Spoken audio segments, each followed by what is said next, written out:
Assalamualaikum warahmatullahi wabarakatuh. Alhamdulillahirrabbilalamin. Assalatu wassalamu asrafil amin wassalin wa ala alihi wa sahbihi ajma'in, amma ba'du. Alhamdulillahirrabbilalamin. Kita panjatkan puji syukur kepada kehadirat Allah Subhanahu wa taala, karena berkat rahmat dan karunia-Nya lah kami semua yang akan mempresentasikan tugas kami diizinkan dan diberikan kemudahan. Dan salawat berserta salam kita hanturkan kepada junjungan kita Nabi Muhammad SAW dengan lafaz Allahumma sholli ala Muhammad wa ala ali Muhammad.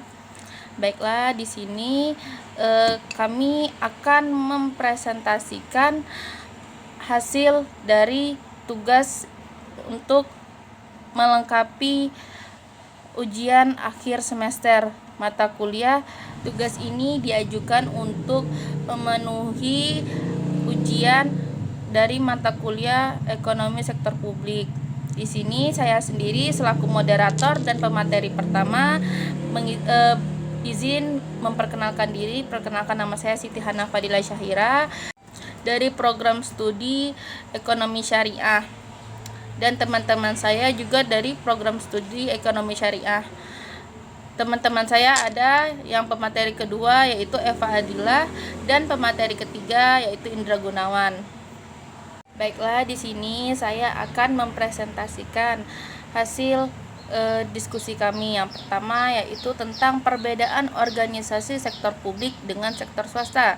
Organisasi sektor publik merupakan sebuah intensitas ekonomi yang berbeda dengan sektor swasta. Organisasi sektor publik disebut sebagai entitas ekonomi karena memiliki sumber daya ekonomi yang tidak kecil, bahkan bisa dikatakan sangat besar. Sedangkan organisasi sektor swasta adalah suatu organisasi yang segala kegiatannya tidak dikuasai oleh pemerintah. Terdapat beberapa perbedaan antara organisasi sektor publik dengan organisasi sektor swasta. Baiklah, kita akan memasuki poin kedua, yaitu tujuan organisasi sektor publik dan sektor swasta.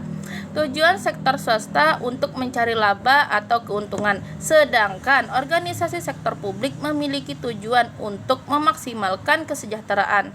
Sumber pendanaan organisasi sektor swasta didanai melalui hasil operasional perusahaan, investasi, dan para pemegang saham. Sedangkan organisasi sektor publik sumber pendanaannya melalui sumbangan atau donasi yang bersifat sukarela.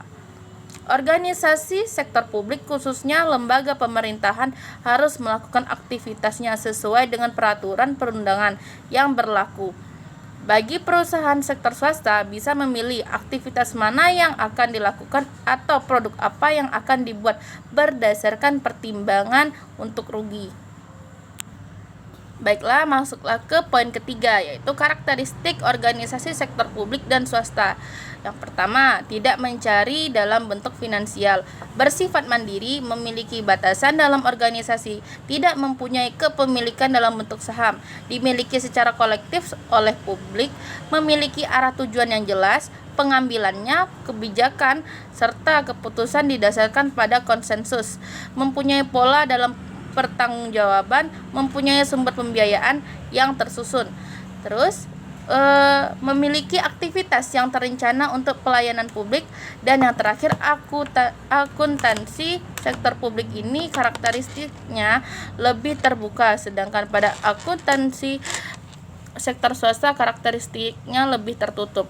Baiklah, itu saja penuturan materi dari saya. Akan dilanjutkan kepada pemateri yang kedua, yaitu Eva Azila. Terima kasih. Baiklah, di sini saya akan melanjutkan menjadi pemateri kedua, yaitu poin keempat, contoh dari organisasi sektor publik dan swasta. Yang pertama yaitu dari lembaga pemerintahan, contohnya kantor pajak dan kantor kepolisian. Nah, kemudian ada organisasi kesehatan, itu seperti rumah sakit, organisasi sosial itu seperti panti asuhan, sedangkan dari institusi pendidikan itu contohnya sekolah dan universitas. Organisasi keagamaan contohnya ormas keagamaan dan organisasi di tempat ibadah. Yayasan itu contohnya seperti yayasan pesantren. Nah, sedangkan contoh organisasi sektor swasta itu adalah perusahaan-perusahaan yang berorientasi profit. Kemudian poin yang kelima yaitu persamaan antara organisasi sektor publik dan dengan sektor swasta. Yang pertama yaitu persamaannya adalah bagian tidak terpisahkan dari suatu sistem perekonomian nasional. Baiklah, yang kedua yaitu menghadapi sumber daya yang terbatas untuk mencapai tujuannya. Kemudian yang ketiga, pola manajemen keuangan yang sama. Kemudian yang keempat, beberapa mempunyai output produk yang sama. Kemudian yang kelima, diatur oleh peraturan perundang-undangan. Kemudian yang keenam yaitu sumber pembiayaan. Nah, dalam beroperasi, organisasi sektor publik menerima dukungan keuangan dan pendanaan dari pemerintah, yang mana sebagian besar dari pajak perusahaan milik negara adalah pengecualian, di mana mereka bisa memperoleh pendapatan dengan mengenakan harga pada barang dan jasa yang mereka produksi. Sementara itu, bisnis di sektor swasta mengandalkan pendapatan dari menjual barang dan jasa mereka, menggunakannya untuk membayar pengeluaran seperti input, gaji, bunga, dan pajak. Jika mereka membutuhkan dana yang lebih besar untuk ekspansi, mereka menerbitkan saham atau mengambil untung dengan meminjam bank atau menerbitkan surat utang. Poin ketujuh yaitu pertanggungjawaban. Pertanggungjawaban manajemen sektor publik berbeda dengan sektor swasta. Manajemen pada sektor swasta bertanggung jawab kepada pemilik perusahaan, pemegang saham, dan kreditor atas dana yang diberikan. Pada sektor publik, manajemen bertanggung jawab kepada masyarakat karena sumber dana yang digunakan oleh organisasi sektor publik dalam rangka pemberian pelayanan publik berasal dari masyarakat. Baiklah, saya akan melanjutkan materi berikutnya, yaitu yang ke-8, struktur organisasi. Secara kelembagaan organisasi sektor publik juga berbeda dengan sektor swasta. Sektor organisasi dan organisasi sektor publik bersifat birokratis, kaku, dan hierarkis, sedangkan struktur organisasi swasta lebih fleksibel. Baiklah, yang ke-9, organisasi sektor publik pemerintah daerah.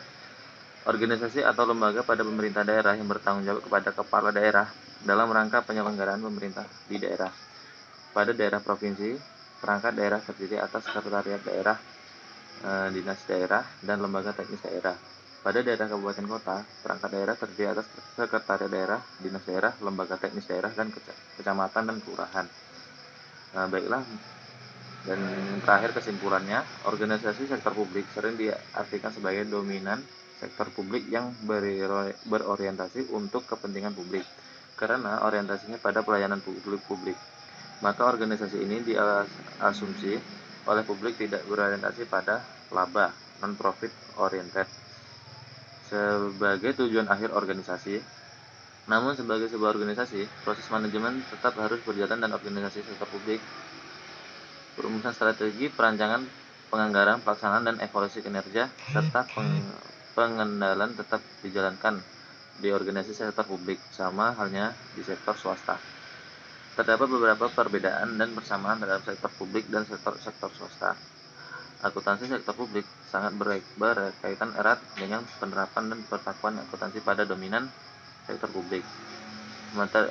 Materi akuntansi sektor publik dirancang untuk memahami teori, konsep, dan aplikasi pada sektor publik. Baiklah, mungkin hanya itu. Wassalamualaikum warahmatullahi wabarakatuh.